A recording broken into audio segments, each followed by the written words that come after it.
తన రాజకీయ చరిత్రలో గడిచిన 5 ఏళ్లలో చూసిన ప్రభుత్వాన్ని ఎన్నడూ చూడలేదని టీడీపీ అధినేత చంద్రబాబు అన్నారు. ఇంత చారిత్రాత్మక ఎన్నికలు ఎప్పుడూ చూడలేదని వివరించారు. భారీ మెజారిటీని ఏ విధంగా అభివర్ణించాలో తెలియడం లేదని చంద్రబాబు అన్నారు. ప్రజలు గెలవాలి, రాష్ట్రం నిలబడాలని తెలిపారు. భావితరాల భవిష్యత్తు కోసం పాటుపడతామని ప్రకటించారు. రాజకీయాల్లో ఒడిదొడుకులు సహజం, ఎవ్వరూ శాశ్వతం కాదని చంద్రబాబు తెలిపారు. కార్యకర్తల త్యాగాల ఫలితమే ఈ విజయమన్నారు. ప్రధాన ప్రతిపక్షంగా తాము అసెంబ్లీలో అడుగు పెట్టబోతున్నామని జనసేన అధ్యక్షుడు పవన్ కళ్యాణ్ తెలిపారు. పార్టీ తరపున గెలిచిన ఎమ్మెల్యేలతో పవన్ కళ్యాణ్ భేటీ అయ్యారు. అధికారంలోనూ ఖచ్చితంగా భాగస్వామ్యం తీసుకుంటామని ప్రకటించారు. జనసేన గోరంత దీపం కొండంత వెలిగిచ్చిందనన్నారు. ఎమ్మెల్యేగా పూర్తి జీతం తీసుకుని బాధ్యతగా పనిచేస్తానని పవన్ కళ్యాణ్ తెలిపారు. కొత్త సభ కొలువుదీరేందుకు వీలుగా ఏపీ ప్రస్తుత అసెంబ్లీని రద్దు చేస్తూ గవర్నర్ అబ్దుల్ నజీర్ ఆదేశాలు జారీ చేశారు. సీఎం జగన్ రాజీనామా చేయడంతో అసెంబ్లీని రద్దు చేశారు. ఈ మేరకు శాసనసభ విభాగం జియో నంబర్ 25ని విడుదల చేసింది. మంత్రి మండలి సలహా మేరకు అసెంబ్లీని రద్దు చేస్తున్నట్లు ఈ ఆదేశాల్లో పేర్కొన్నారు. భూముల కేటాయింపు, కాంట్రాక్టర్లకు నిధుల విడుదల, అధికారుల బదిలీకి సంబంధించి ఎటువంటి ఫైల్స్ ప్రాసెస్ చేయవద్దని రెవెన్యూ విభాగంలోని అన్ని సెక్షన్లు హెచ్ఓడీలను ప్రభుత్వం ఆదేశించింది. గవర్నర్ ప్రత్యేక ప్రధాన కార్యదర్శి నుంచి వచ్చిన లేఖ ఆధారంగా ప్రభుత్వం ఈ ఆదేశాలిచ్చింది. అలాగే మంత్రుల పేజీల్లోని భౌతిక, ఎలక్ట్రానిక్ సహా అన్ని రికార్డులను పదిలపరిచామని రెవెన్యూ విభాగం ప్రత్యేక ప్రధాన కార్యదర్శి రజత్ భార్గవ మెమో జారీ చేశారు. ఏపీ సచివాలయంలోని ఐటీ కమ్యూనికేషన్స్ విభాగంలో పోలీస్ అధికారులు సోదాలు నిర్వహించారు. కంప్యూటర్లు, ల్యాప్టాప్లు పరిశీలించారు. డేటా బయటికి వెళ్లొచ్చనే అనుమానాలతో తనిఖీలు చేపట్టినట్లు తెలుస్తోంది. ఎవ్వరూ ల్యాప్టాప్లు బయటికి తీసుకువెళ్లొద్దని పోలీసులు ఆదేశించారు. ప్రియమైన మామయ్యకు శుభాకాంక్షలు అంటూ జూనియర్ ఎన్టీఆర్ టీడీపీ అధినేత చంద్రబాబుకు అభినందనలు తెలిపారు. చారిత్రాత్మక విజయం సాధించారని ఎక్స్ వేదికగా సంతోషాన్ని పంచుకున్నారు. ఏపీని అభివృద్ధి పదంలో నడిపిస్తారని ఆశిస్తున్నానని జూనియర్ ఎన్టీఆర్ ట్వీట్లో అన్నారు. మూడోసారి విజయం సాధించిన బాలకృష్ణ బాబాయ్కి, ఎన్నికల్లో విజయం సాధించిన అత్త పురంధేశ్వరి, లోకేష్, భరత్ కు కూడా జూనియర్ ఎన్టీఆర్ శుభాకాంక్షలు తెలిపారు. పవన్ కళ్యాణ్ కి కూడా జూనియర్ ఎన్టీఆర్ అభినందనలు తెలిపారు. ఏపీలోనూ ఫోన్ ట్యాపింగ్ జరిగిందని మాజీ ఎమ్మెల్సీ డొక్కా మాణిక్య వరప్రసాద్ అన్నారు. గుంటూరు జన చైతన్య వేదిక నిర్వహించిన సభలో ఆయన ముఖ్య అతిథిగా పాల్గొన్నారు. సజ్జల ఆధ్వర్యంలోనే ఫోన్ ట్యాపింగ్ జరిగిందని ఆరోపించారు. తన ఫోన్ కూడా ట్యాపింగ్ అయిందని తెలిపారు. ఫోన్ ట్యాపింగ్ పై సమగ్ర విచారణ జరిపించాలని డిమాండ్ చేశారు. రాష్ట్ర ప్రజల తీర్పును గౌరవిస్తున్నామని ఏపీసీసీ అధ్యక్షురాలు షర్మిల ఎక్స్ వేదికగా ప్రకటించారు. కొత్త ప్రభుత్వం ఏర్పాటు చేస్తున్న చంద్రబాబు, పవన్ కళ్యాణ్లకు ఆమె శుభాకాంక్షలు తెలిపారు. ప్రజల ఆకాంక్షల మేరకు ఏర్పడిన కొత్త ప్రభుత్వం రాష్ట్ర అభివృద్ధిపై దృష్టి పెట్టాలని ఆమె సూచించారు. పోలవరం సహా అన్ని ప్రాజెక్టులు పూర్తి కావాలి, రాజధాని నిర్మాణం జరగాలని ఆకాంక్షించారు.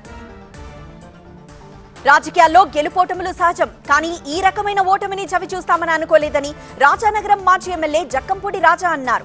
ఓడినా గెలిచినా రియల్ హీరో మాత్రం జగన్ అని స్పష్టం చేశారు. జగన్ చుట్టూ ఉన్న పనికిమాలిన అధికారులు ఆయన్ను తప్పుదో పట్టించారన్నారు. రాజకీయాల కోసం తాను చేసిన అప్పులు తీర్చేందుకు తన ఆస్తులు, తన తమ్ముడి ఆస్తులు అమ్మినా సరిపోవని జక్కంపూడి రాజా తెలిపారు. అనుకూలమైన ఫలితాలే తమకొచ్చాయన్న సీఎం రేవంత్ రెడ్డి. ప్రజల ఆశీర్వాదమే తనను గెలిపించిందన్న డీకే అరుణ. సొంత జిల్లాలోని పార్టీని గెలిపించని రేవంత్ కు మెదక్ వ్యవహారాలు ఎందుకు అన్న Raghunandan. Telangana politics top 9 news చూద్దాం. ఈ ఎన్నికల్లో కాంగ్రెస్ పార్టీకి అనుకూలమైన ఫలితాలొచ్చాయని సీఎం రేవంత్ రెడ్డి అన్నారు. రాహుల్ పాదయాత్ర దేశవ్యాప్తంగా ప్రభావం చూపిందని తెలిపారు. అందుబాటులో ఉన్న నేతలతో ఫలితాలపై సమీక్ష జరిపామని రేవంత్ వెల్లడించారు. ఈ ఎన్నికలు తన పాలనకు రెఫరెండం అని అనకపోతే బాగుండేదని చాలా మంది సూచించారని, కానీ ప్రజలపై నమ్మకంతో రెఫరెండం అని చెప్పామన్నారు.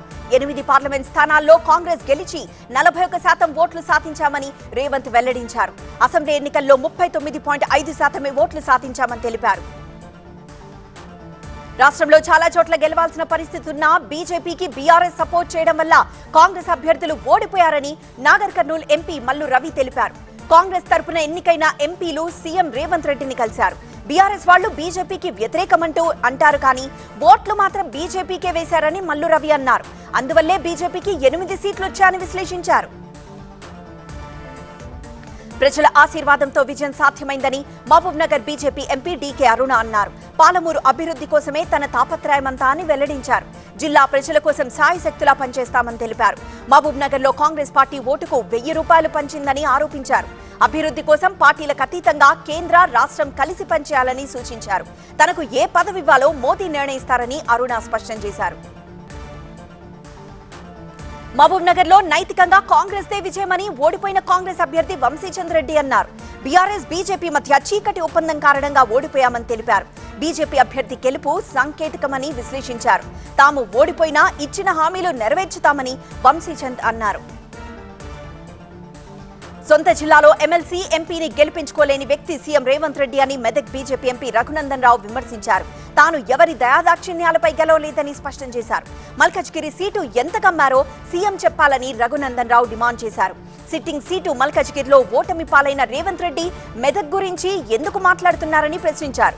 మెదక్లో బీఆర్ఎస్ అభ్యర్థి వెంకట్రామరెడ్డి డబ్బులు పంచుతూ ఉంటే ఎందుకు ఆపలేకపోయారని నిలదీశారు. తెలంగాణలో 8 స్థానాల్లో బీజేపీని గెలిపించిన ఓటర్లకు ఆ పార్టీ నేత మల్కజ్గిరి ఎంపీ ఈటెల రాజేందర్ కృతజ్ఞతలు తెలిపారు. తెలంగాణలో తమ ఓటు 35% పెరిగాయని వెల్లడించారు. 6 నెలల్లోనే రేవంత్ ను ప్రజలు వ్యతిరేకించారన్నారు. తెలంగాణలో వచ్చే ఎన్నికల్లో బీజేపీ అధికారంలోకి వస్తుందని ఈటెల అన్నారు. జీవన్ రెడ్డిని కాంగ్రెస్ పార్టీ బలి చేసిందని నిజామాబాద్ ఎంపీ ధర్మపురి అరవింద్ అన్నారు. కాంగ్రెస్ పార్టీకి అభ్యర్థి దొరకక నిజామాబాద్ లో జీవన్ రెడ్డిని పోటీలోకి దించిందని తెలిపారు. కాంగ్రెస్ ఇచ్చిన మోసపూరిత హామీలను ప్రజలు నమ్మలేదన్నారు. తనపై నమ్మకముంచి గెలిపించిన ప్రజలకు అరవింద్ కృతజ్ఞతలు తెలిపారు. కాంగ్రెస్ నేతలకు స్వలాభం తప్ప ప్రజా సంక్షేమం పట్టదని ఆయన విమర్శించారు.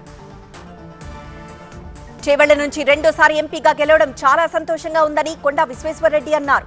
అనుకున్నంత మెజార్టీ రాకపోవడం కొంత బాధ కలిగించిందని తెలిపారు. ఎంఐఎంతో కుమ్మక్కు కావడంతో మైనార్టీ ఓట్లు కాంగ్రెస్ కు పడ్డాయని విశ్వేశ్వరరెడ్డి విశ్లేషించారు. చేవెళ్ల ఎంపీగా కేంద్రం నుంచి రాష్ట్రానికి అందాల్సిన సహకారానికి తన వంతు కృషి చేస్తానని భరోసా ఇచ్చారు. రాష్ట్రం నుంచి 2 బీజేపీ ఎంపీలకు కేంద్ర మంత్రి పదవులు లభించనున్నాయని విశ్వేశ్వరరెడ్డి అన్నారు. నల్గొండ, ఖమ్మం, వరంగల్ గ్రాడ్యుయేట్ ఉప ఎన్నిక ఓట్ల లెక్కింపు కొనసాగుతోంది. పోస్టల్ బ్యాలెట్లను కౌంటింగ్ సిబ్బంది 25 బండిళ్ల చొప్పున కట్టారు. మొదటి ప్రాధాన్యత ఓటుతో పాటు చెల్లని ఓట్లను వేరు చేసి ప్రక్రియ మొదలైంది. కౌంటింగ్ అర్ధరాత్రి వరకు కొనసాగవచ్చు. మొదటి ప్రాధాన్యత ఓటులో ఫలితం తేలనట్టయితే ద్వితీయ ప్రాధాన్యత ఓట్ల లెక్కింపు చేపడతారు. ఏపీ సెక్రటేరియట్ లో పాత మంత్రుల నేమ్ ప్లేట్స్ తొలగింపు. విశాఖ వీఐపీ రోడ్లో ట్రాఫిక్ డివైడర్లు తొలగించిన జన సైనికులు. ఓడిన జనం కోసం పనిచేస్తామని చెప్తున్న వైసీపీ నేతలు. తెలుగు రాష్ట్రాల టాప్ 9 న్యూస్ చూద్దాం. ఏపీలో ప్రభుత్వం మారనుండడంతో సెక్రటేరియట్ లో మార్పులు చేర్పులు మొదలయ్యాయి. మంత్రుల ఛాంబర్లను జీఏడీ అధికారులు స్వాధీనం చేసుకుంటున్నారు. ఛాంబర్ల ముందున్న మంత్రుల నేమ్ బోర్డులు తొలగిస్తున్నారు. అలాగే పేషీల్లో ఉన్న ప్రభుత్వ సామాగ్రిని చెక్ లిస్టు ప్రకారం సిబ్బంది స్వాధీనం చేసుకుంటున్నారు. గేమ్ ఓవర్, ప్రజలే విన్నర్స్ అని నెల్లూరు రూరల్ ఎమ్మెల్యే కోటంరెడ్డి శ్రీధర్ రెడ్డి అన్నారు. నెల్లూరు జిల్లాలో ఒకే నియోజకవర్గం నుంచి 3 సార్లు గెలిచి హ్యాట్రిక్ సాధించిన వారు ఇప్పటి వరకు 2 ఉన్నారని, ఇప్పుడు తాను 3వ వ్యక్తినయ్యానని కోటంరెడ్డి అన్నారు. తనకు నటించడం రాదు, కుట్రలు కుతంత్రాలు తెలియవని స్పష్టం చేశారు. విశాఖపట్నం వీఐపీ రోడ్లో ఎంవీవీ నిర్మాణాల దగ్గరున్న ట్రాఫిక్ డివైడర్లను జనసేన కార్యకర్తలు తొలగించారు.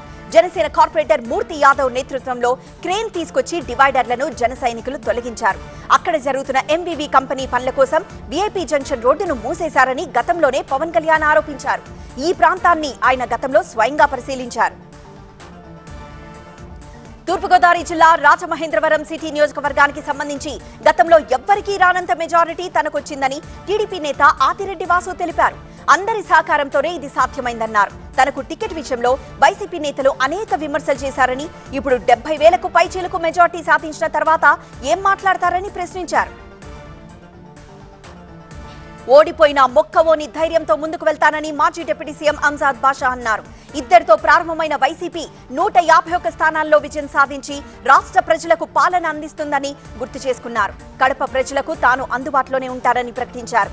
ప్రజా సమస్యల పరిష్కారానికి ఎన్నాకైనా పోరాటం చేస్తానని అంజాద్ బాషా తెలిపారు.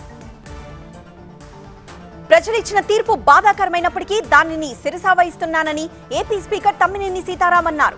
ఎక్కడ లోపం జరిగింది, ఎందుకు జరిగింది అనే విషయాన్ని పరిశీలించుకోవాల్సిన అవసరం ఉందని తెలిపారు. ఓటమికి కుంగిపోవద్దని, కొంత సంయమనం పాటించాలని పార్టీ శ్రేణులకు తమ్మినేని విజ్ఞప్తి చేశారు. తెలంగాణలో బీజేపీ బీఆర్ఎస్ మధ్య చీకటి ఒప్పందం జరిగిన పార్లమెంట్ ఎన్నికల్లో కాంగ్రెస్ 8 స్థానాల్లో గెలవడం అభినందనీయమని సిపిఐ జాతీయ కార్యదర్శి నారాయణ అన్నారు. సీఎం రేవంత్ రెడ్డిని నారాయణ అభినందించారు. సిఆర్ఐఎఫ్ టిమ్స్ నిర్మాణాలపై మంత్రి కోమటిరెడ్డి వెంకటరెడ్డి సమీక్ష నిర్వహించారు. నిమ్స్ లో కొత్త భవన నిర్మాణ పనులపై ఆయన ఆరా తీశారు. సచివాలయంలో సోలార్ పార్కింగ్ షెడ్ నిర్మాణంపై ఆయన అధికారులకు సూచనలు చేశారు. రేపటి నుంచి కోమటిరెడ్డి అమెరికా పర్యటనకు వెళ్తున్నారు. పవన్ గెలిస్తే తన పేరు పద్మనాభరెడ్డిగా మార్చుకుంటానన్న మాటకు తాను కట్టుబడే ఉన్నానని వైసీపీ నేత ముద్రగడ పద్మనాభం స్పష్టం చేశారు. పేరు మార్పు కోసం గెజెట్ ప్రచురణ కోసం పేపర్లు సిద్ధం చేసుకుంటున్నానని తెలిపారు. జనం కోసం కష్టపడ్డ జగన్ ను గౌరవించకపోవడం బాధాకరమని ముద్రగడ అన్నారు.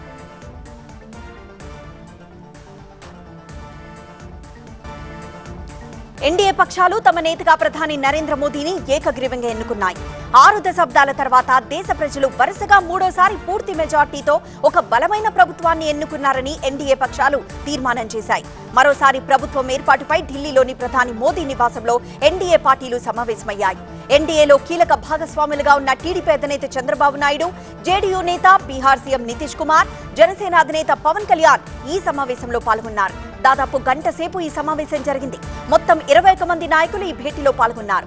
ఈ తీర్మానంతో ఎన్డీఏ నేతలు ఈ నెల 7న రాష్ట్రపతిని కలవనున్నారు. ప్రభుత్వ ఏర్పాటులో ఆలస్యం చేయవద్దని బీహార్ సీఎం నితీష్ కుమార్ ప్రధాని మోదీకి సూచించారు. వీలైనంత త్వరగా బాధ్యతలు చేపట్టాలని కోరినట్లు తెలుస్తోంది. బీజేపీ నేతృత్వంలో ఏర్పాటు చేసే ప్రభుత్వానికి మద్దతు తెలుపుతూ ఎన్డీఏ మిత్రపక్షాలు మద్దతు లేఖలిచ్చాయి. తాజా పరిణామాలు చూస్తుంటే ఈ నెల 8న నరేంద్ర మోదీ 3వ ప్రధానిగా ప్రమాణ స్వీకారం చేసే సూచనలు కనిపిస్తున్నాయి.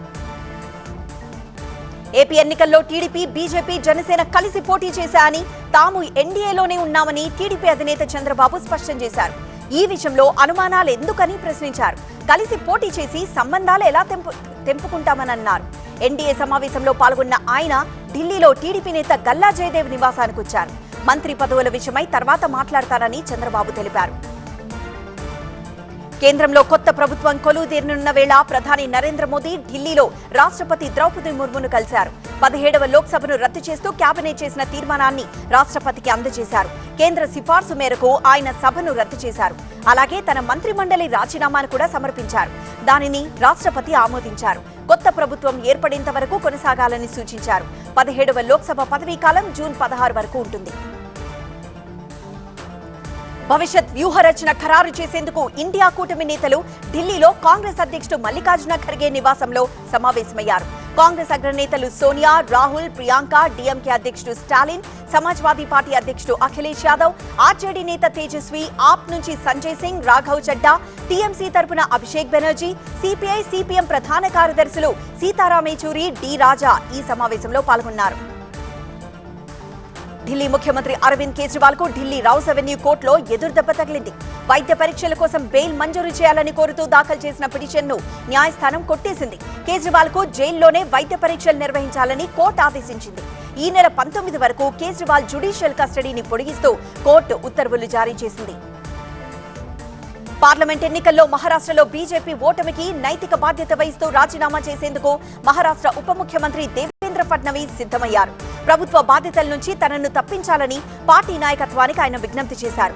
పార్టీని బలోపేతంపై తాను పూర్తి స్థాయిలో దృష్టి సారిస్తానని ఆయన అన్నారు. నవంబర్లో మహారాష్ట్ర అసెంబ్లీకి ఎన్నికలు జరగనున్నాయి. కేంద్రంలో మోదీ 3వ ప్రధాని అవుతూ ఉండడంపై ప్రముఖ నటుడు రజనీకాంత్ సంతోషం వ్యక్తం చేశారు. ఏపీలో ఘన విజయం సాధించిన చంద్రబాబు నాయుడు, తమిళనాడులో అద్భుత గెలుపు సాధించిన సీఎం స్టాలిన్ ను అభినందించారు. ఎక్స్ వేదికగా ఈ విషయాన్ని పంచుకున్న రజనీకాంత్ చెన్నై ఎయిర్పోర్ట్ లోనూ ఈ విషయమై మాట్లాడారు. దక్షిణాదిన బీజేపీ ఓటమిని హిందుత్వ బ్రాండ్ తిరస్కరణగా భావించలేమని తమిళనాడు బీజేపీ అధ్యక్షుడు అన్నామలై అన్నారు. ఓటమిపై తాము ఆత్మ పరిశీలన చేసుకుంటామని, ఎక్కడ పొరపాటు జరిగిందో సమీక్షించుకుంటామని వెల్లడించారు. తమిళనాడులో ఒక్క విజయం కోసం కూడా సాధించలేకపోవడం తనకు బాధ కలిగించిందన్నారు. మాచర్ల మాజీ ఎమ్మెల్యే పిన్నెల్లిపై పోలీసుల నిఘా. సింగరేణిలో కార్మికుల కోసం man riding system. Medigadda barrage లో మట్టి నమూనాల పరీక్షలు. పల్లె వార్తల సెగ్మెంట్ లో టాప్ 9 న్యూస్ చూద్దాం. మాచర్ల మాజీ ఎమ్మెల్యే పిన్నెల్లి రామకృష్ణారెడ్డిపై పోలీసులు నిఘా పెంచారు. ఆయన ఇంటికి నలువైపులా ప్రైవేట్ వాహనాల్లో పోలీసులు మఫ్టీలో నిఘా పెట్టారు. కోర్టు ఆదేశాల ప్రకారం రేపు ఆయన్ను అదుపులోకి తీసుకోనున్నారు. కాళేశ్వరం ప్రాజెక్టులోని మేడిగడ్డ బ్యారేజ్ లో central sale material research station నిపుణులు పరీక్ష నిర్వహించారు. బ్యారేజ్ లో భూ భౌతిక, మృత్తిక, భూ సాంకేతిక పరీక్షలు వీరు నిర్వహిస్తున్నారు. కుంగిన పియర్ల దగ్గర 25 అడుగుల మేర డ్రిల్ చేసి పరీక్షలు చేపట్టారు. ఏపీలో కూటమి ఘన విజయం సాధించడంతో సత్యసాయి జిల్లా పుట్టపర్తి నియోజకవర్గం కొత్త చెరువులో ఒక టీ కొట్టు యజమాని నజీర్ టీ, కాఫీ ఉచితంగా పంపిణీ చేశారు. చంద్రబాబు సీఎం అయితేనే రాష్ట్రం అభివృద్ధి చెందుతుందని నజీర్ అన్నారు. పల్నాడు జిల్లా లేమల్లలో ఇసుక వివాదం ఉద్రిక్తతను సృష్టించింది. అక్రమంగా నిల్వుంచిన ఇసుక నింపుకునేందుకు వచ్చిన లారీలను స్థానికులు అడ్డుకున్నారు. దీంతో బాపట్ల మాజీ ఎంపీ నందిగం సురేష్ అనుచరులు, స్థానికులకు మధ్య వాగ్వాదం చోటు చేసుకుంది. విషయం తెలిసిన వెంటనే వచ్చిన పోలీసులు జోక్యంతో వివాదం సద్దుమణిగింది. సూర్యాపేట జిల్లా నాగారంలో నకిలీ పత్తి విత్తనాలు, నిషేధిత గడ్డి మందు అమ్ముతున్న 2 ముఠాలను పోలీసులు అరెస్ట్ చేశారు. నకిలీ విత్తనాల విలువ 5.5 లక్షల రూపాయలుంటుందని పోలీసులు తెలిపారు. భూపాలపల్లి జిల్లా పరిధిలోని 4 కోట్ల ప్రాంగణంలో ప్రతిరోజు లోక్ అదాలత్ నిర్వహిస్తున్నామని జిల్లా న్యాయమూర్తి నారాయణబాబు తెలిపారు. ఈ అవకాశాన్ని సద్వినియోగం చేసుకోవాలని ఆయన న్యాయవాదులకు సూచించారు. ఈ నెల 8న జాతీయ లోక్ అదాలత్ నిర్వహిస్తున్నట్లు తెలిపారు. వీటిని ఉపయోగించి పెండింగ్ కేసులు పరిష్కరించుకోవాలని కోరారు. ఖమ్మం జిల్లా వైరా రిజర్వాయర్ పరిధిలో సాగు చేస్తున్న తమకు వెంటనే జీలుగు, పిల్లిపెసర, జనుము, పత్తి రొట్టె విత్తనాలు అందించాలని డిమాండ్ చేస్తూ రైతులు వ్యవసాయ కార్యాలయం ముందు నిరసన చేపట్టారు. రైతులకు 2200 క్వింటాళ్ల పచ్చి రొట్టె విత్తనాలు అవసరం కాగా వ్యవసాయ శాఖ కేవలం 800 క్వింటాళ్లు మాత్రమే సరఫరా చేసిందని రైతులు ఆగ్రహం వ్యక్తం చేశారు. పర్యావరణ పరిరక్షణకు ప్రతి ఒక్కరూ కృషి చేయాలని రాజన్న సిరిసిల్ల జిల్లా ఎస్పీ అఖిల్ మహాజన్ పిలుపునిచ్చారు. సిరిసిల్ల కలెక్టరేట్ చౌరస్తా నుంచి బతుకమ్మ ఘాట్ వరకు నిర్వహించిన సైకిల్ ర్యాలీలో ఆయన పాల్గొన్నారు. చెట్లు పెంచడం సామాజిక బాధ్యతగా చూసినప్పుడే భావితరాలకు కాలుష్యరహిత సమాజాన్ని అందించగలమని ఎస్పీ అన్నారు. భద్రాద్రి కొత్తగూడెం జిల్లా కొత్తగూడెం సింగరేణి గనిలో మ్యాన్ రైడింగ్ ను సంస్థ సిఎండి బలరాం ప్రారంభించారు. బొగ్గు గనిలో పనిచేసే కార్మికులు భూమి అడుగున కిలోమీటర్ల దూరం నడవాల్సి ఉంటుంది. దీన్ని నివారించేందుకు ఈ మ్యాన్ రైడింగ్ సిస్టమ్ ఏర్పాటు చేశారు. ఆయన స్వయంగా దీనిపై ప్రయాణం చేశారు.